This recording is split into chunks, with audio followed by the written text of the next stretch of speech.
Hello and welcome to Bible Study with Alice, and today we're on day 92, Psalm 92 of our daily psalm reading. We are reading from the ESV translation, but you're more than welcome to join us from a different translation.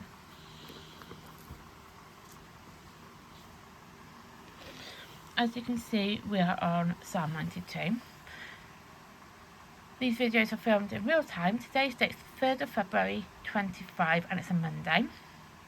You can find the previous 91 psalms in the playlist below. There is a disclaimer as usual, and that is one, these videos are unedited and also I'll probably stumble my wording. Let's get started.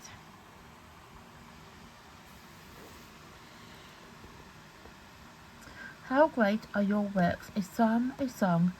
For the Sabbath, it's good to give thanks to the Lord, to sing praise to your name, O Most High, to declare your steadfast love in the morning and your faithfulness by night, to the music of the lute and the harp, to the melody of the lyre. For you, O Lord, have made me glad by your work. At the works of your hand I sing for joy. How great are your works, O Lord! Your thoughts are very deep. The stupid man cannot know. The fool cannot understand this. The thoughts the wicked sprouts like grass, and all evildoers flourish. They are doomed to destruction forever. But you, O Lord, are on high forever. For behold your enemies, O Lord, for behold your enemies shall perish, all evildoers shall be scattered. But you have exalted my horn like that of the wild ox. You have poured over me fresh oil. My eyes have seen downfall of my enemies. My ears have heard the doom of my evil silence. The righteousness flourish like a palm tree and grow like cedar in Lebanon. They are planted in the house of the Lord. They flourish in the courts of our God. They still bear fruit in old age. They are ever full of sap and green. To declare the Lord, go back to 15. To declare that the Lord is upright. He is my rock. There is no uprightness in him. So that is Psalm 92 complete. And tomorrow we will be doing Psalm 93. So that's the first half of the video complete. Now the next half, or the middle bit, we'll talk about the psalm periods and how it works out. And then the third part, we'll talk about the psalm we just read. So with the time periods with the psalms, now the psalms are written over 1,000-year period or more, in all honesty. They're not exactly entirely sure exactly how long they were written over, but they were just written over a very long period. And with the psalms, they are, or I'm going to explain it into three sections. So the first section is the psalm will have a time period to it, so it could be something like 1015 BC, and also they have an event linked to it, so it completely kind of self-explanatory, so you kind of understand when the psalm is written, why the psalm is written, all that sort of stuff. It kind of explains it for itself, sort of thing. Obviously when you do your research into it, that is. And then the next one is, which links to the third, so as I said, the three. So the second one is unknown, and that is due to the fact that historians and scholars don't know when that psalm is written, the time period, for example, but there is an event linked to it. So it could be a war in Israel, for example. It could be during a King David or King Solomon, whoever, during a king's reign. It could be conflict going on. Could just be issues that's going on in the world at that time period. But they just don't know when that time period was, because, as I said, 1,000-year periods, there's still a lot about our history that we don't fully know, in all fairness. And then the third bit is when it says unknown, and that is due to the fact that there's no date and no event linked to the psalm, and it's just a document that was written, a psalm that was written, and they just don't know really too much about the ins and outs of it, just that psalm was written. And obviously with the two unknowns, because the Psalms were originally written like in Hebrew and all that, and then it got then translated into English and into other languages. It then obviously becomes difficult to understand the language and the style of language it was written in, because obviously English isn't the original language it was written in. So that's to give you an overview of the time periods for the Psalms. So for Psalm 92, it's unknown, but it's likely written during the pre-exilic period, which was around 600 BCE. Now, I have done a video on where I mentioned BCE and I explained it, but I'll explain it again. BCE is basically the same as BC. It's obviously BC is before Christ. BCE is before the Common Era. It's basically the same. But some people like to say BCE, other people like saying BC. It makes no difference, it's the same thing. Or post-exilic period, which was 500 BCE, same thing. BCE, BC, same thing. So it doesn't really make any difference. It was written by King David. So King David is actually the author for this particular psalm. It's a song of praise and thanksgiving to God, celebrating his love and faithfulness and his wisdom. So it's just basically, we all like things like this, it's basically a song of praise and thanksgiving. And the key themes during Psalm 92 is praise, naturally, as it had been mentioned before, God's providence, the fate of the wicked, and the importance of faith. Now, the bit I would like to talk about is obviously faith. As I've mentioned in all the videos I do, faith is very important. And when I was preparing this, I actually prepared all of this the night before. I always do everything the night before, and then in the morning I can just film it, get it uploaded to YouTube, and then get it scheduled for 11 AM. So it is early-ish in the morning here, and obviously on top of all that I gotta go to work as well. So why I like to do it on the day. I like to do it in the morning, because if I do it in the evening, it's then a mad rush to do everything, and then it just becomes a big massive mush, my brain then. So I do prepare everything the night before, and then in the morning I get my camera ready, which is on my phone, and then obviously I get everything ready, film, upload it to YouTube, get it scheduled for 11 o'clock UK time, that is, and then obviously it's ready at 11 for you guys to then watch. But what I thought was quite funny was when I was doing this was obviously on a Sunday, getting it all prepared, and it mentioned it about the Sabbath right at the very top.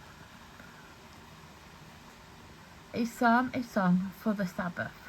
So really this actually is a song that would have been written, well obviously it was written, but it would have been a song for a Sabbath day. Now obviously, for me, a Sabbath is a Sunday, but like, I'm aware that Sabbath isn't always a Sunday in other people's religious faiths and beliefs, and just in general. Some people like to see it as a Friday in some religions, could be a Saturday in other religions, in my case, Sunday. So a Sabbath is generally based on a Sunday, and in my case it is a Sunday, a Sabbath, but we have to understand and respect that other faiths don't actually celebrate Sabbath on a Sunday. So it's funny for me, you might not get it for you, which is fine, but I thought it was quite funny when I was actually preparing all of this, and I noticed Sabbath, and I thought, oh gosh, that's actually quite funny, because I'm doing this all on a Sabbath, and it's a song about Sabbath. As I said, it mentions it right at the very top. A psalm, a song for the Sabbath. And so when I was reading it, I was like, I really should have done this on a Sabbath day, it would have worked out perfectly, but obviously the way I did it didn't work out that way, which is fine. I'm not actually bothered by it not being done on a Sabbath. But I just thought it was quite funny when I saw it, that it said Sabbath and it's not done on a Sabbath. But when I was preparing it was, I have to admit, that's just what I thought. I thought it was quite an interesting take on it. It is a song for a Sabbath day, yet we're not actually studying it on a Sabbath. It's on a Monday. But well, who knows? You might celebrate your Sabbath on a Monday. I don't actually know how you celebrate it, but I do know in different faiths it is, generally speaking, a Friday, Saturday, or a Sunday. Gosh, say Monday now, because I've got Monday in my brain because it is a Monday. So it's normally a Friday, Saturday, or a Sunday. Sabbath usually falls on. As I said, it depends on what religious beliefs you follow and what churches practice it on, what day they like to practice on. Because even in the Christian faith, not everybody celebrates it on a Sunday. They could go to church on a Saturday. Whichever way it is, it's fine. Everybody can celebrate their Sabbath day how it sees fit. Because what we don't seem to understand is, even though, I will mention it briefly, even though in Genesis, in the first verse, it talks about the creation of earth, and it does say the seventh day being the Sabbath day, doesn't actually state which day was the first day, which day was day one. So it didn't state it was like a Monday or a Tuesday or whatever day. It didn't state that. It just stated the seventh day being being the Sabbath day, the day of rest, basically. So obviously, Sabbath days falls on what day you want it to fall on. For me, in how I've always been, is the Sabbath day is a Sunday. But as I said, it's each to their own, and it doesn't really make any ounce of difference. And I don't think it should make any ounce of difference. Everybody should be able to celebrate their Sabbath day accordingly. But I just want to mention now about the Sabbath, because even though we're on a Monday talking about Psalm 92, I just want to mention that my Sabbath day is a Sunday, and I was actually preparing this on a Sunday, and I was like, oh gosh, I'm actually preparing this for a Monday Bible study session, and it's talking about Sabbath. So I just wanted to mention that. But yeah, so it doesn't make any actual difference in all fairness when you celebrate Sabbath. So that is Psalm 92 complete, and I'm going to write in the day and the date. So it's day 92, and it's the 3rd of the 2nd, 25. And then tomorrow we will be doing Psalm 93, which is quite a short psalm in all fairness. So quite like it when we have a shorter psalm after a longish one. Not that Psalm 92 is quite long, it was only 15 verses. And Psalm 93 is 5. So it's not too bad. I mean, we are going to come up to a very long psalm soon. It kind of reminds me a bit like War and Peace. How long War and Peace... I don't know if anybody's ever... I know this is off topic. I don't know if anybody's ever read War and Peace, but I've got a copy of it, and it is a very long book. And when I look at Psalm 119, I think to myself, this is going to remind me of War and Peace then. Not that it's that long, which is very good, because, as I said, if you've read War and Peace, you know how long War and Peace is. It's a very long book. 1,399 pages of just the written text alone. Then you've obviously got the extra bits in, depending on which copy you've got. But it's a very long book, and it's 119 reminds me of that. But yeah, so 119 is going to be long, but it's not that long, which can always help us to remind, us in our mind, us in our mind, back of our mind, when we come to 119, it's not that bad unless if you've read War and Peace, you know what I mean. It's a very long book. But we can just remind ourselves that it's not that bad. It's actually a really good psalm to read, even though it is very long. But yeah, so 93 even, 93, is actually quite a good psalm to read. It's quite small. I quite like it having a longish psalm and then a shorter psalm. I quite like that because it does break it up a bit, and it is quite nice to have a shorter psalm to read. So yeah, so that is Psalm 92 complete. Thank you for watching. Please like my content, please subscribe to my channel, and please turn on the notification bell to get notified of when future content like this gets uploaded to the channel. Thank you and goodbye.